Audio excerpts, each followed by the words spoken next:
Kwa niaba ya mkurugenzi wa Shirika la Kazi Duniani ambaye anaratibu ukanda mzima wa Afrika Mashariki ikiwemo Tanzania na nchi za Afrika Mashariki 4, siku ya leo tuna commemorate siku ya kupinga utumikishaji wa mtoto, ambayo siku hii ya leo imekuja baada ya progress kubwa ambayo tumeifanya na theme ya mwaka huu tunasema progress is clear, lakini bado tunatakiwa kufanya mambo mengi yaliyoko mbele yetu.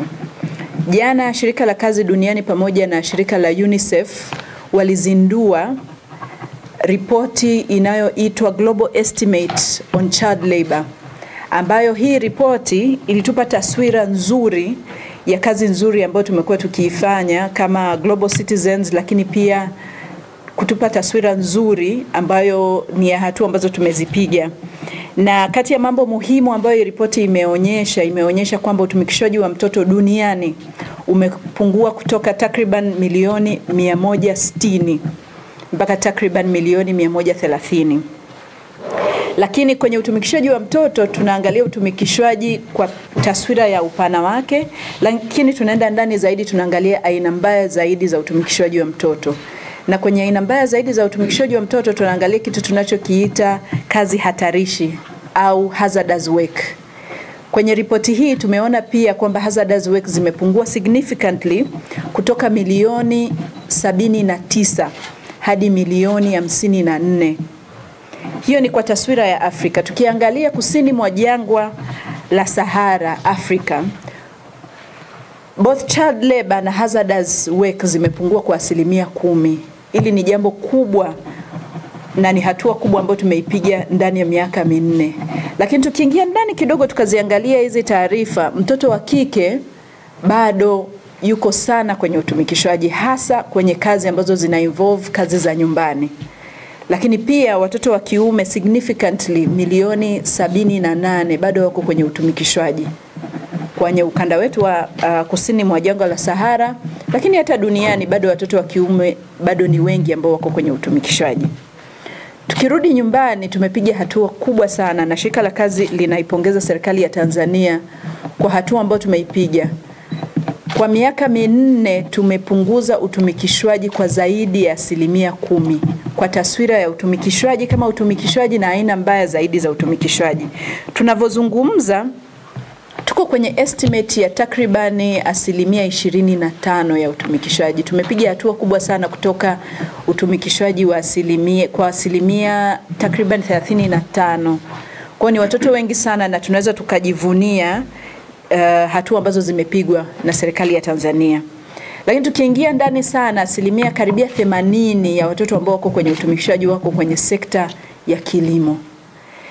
Na kwa sababu ya hili na kwa uzito ambao serikali ya Tanzania imeipa sekta hii, tuna mradi particularly ambao umejikita kwenye pamba, ambao umejikita kwenye kuondoa na kutokomeza utumikishaji wa mtoto. Kwa tunaipongeza serikali ya Tanzania kwa kuangalia hii sekta kwa ukaribu. Lakini zaidi ya hapo, Tanzania imeridhia mikataba mikubwa 2 ya kupinga utumikishaji wa mtoto, ikiwemo mkataba wa 138 wa umri wa chini wa ajira, lakini mkataba wa 182 unaohusiana na aina mbaya zaidi za utumikishaji.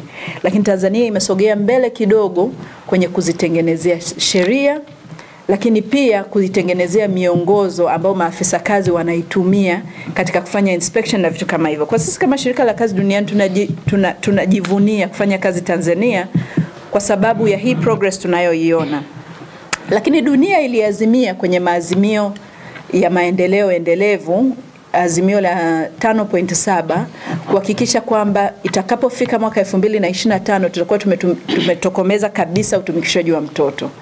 Ni dhahiri kwamba hatujafika, lakini tuna sababu ya kuendelea kuungana kwenye hivi vita na kuhakikisha kwamba Tanzania inabaki salama na mtoto hatumikishwi.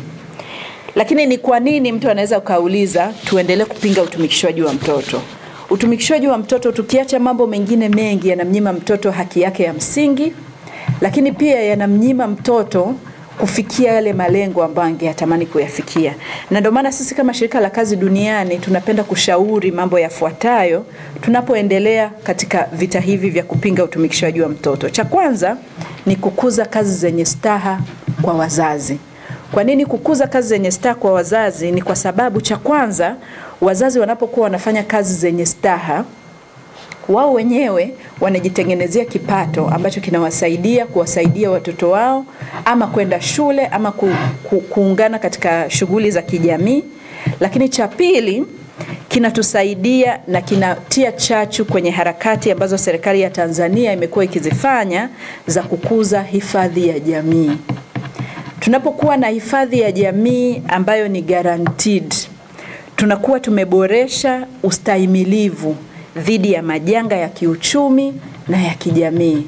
Kwa hivyo pale ambako haya majanga yanakuwa yametokea, hizi hifadhi za jamii zinakuwa zimetutengenezea kinga. Badala ya wazazi kuwachukua watoto na kuwarudisha kwenye utumikishaji, basi kunakuwa na hizi compensation ambazo zinakuja hapo katikati.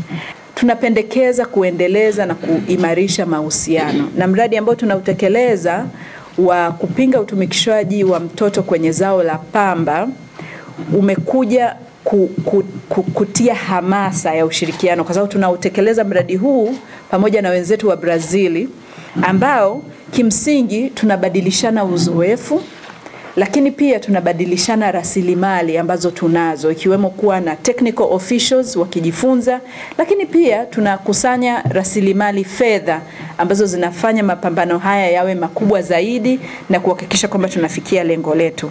Nitoe rai kwamba tuendelee kupromote exchanges kama hizi ambazo tunazo na nchi ya Brazil, lakini pia niombe kwa fursa hii tuangalie pia uwezekano wa Tanzania kushiriki kwenye Alliance 8.7 ambako ndiko jukwaa la sisi kuzungumza haya mambo katika jukwaa la kidunia.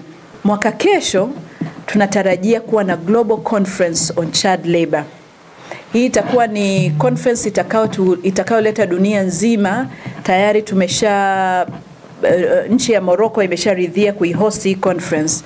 Tunatamani na Tanzania tuwe sehemu ya hizi discussion ili tukae pamoja tuangalie tumefanya nini, ni nini tumekifanya vizuri na ni wapi tunaweza tukaongeza zaidi ili kuhakikisha kwamba haya mapambano yanafikia malengo na maazimio tulionayo. Nipende kuipongeza serikali ya Tanzania kwa hatua madhubuti ambazo tumezifikia, lakini pia nipende kusema kwamba Tanzania bila utumikishaji inawezekana.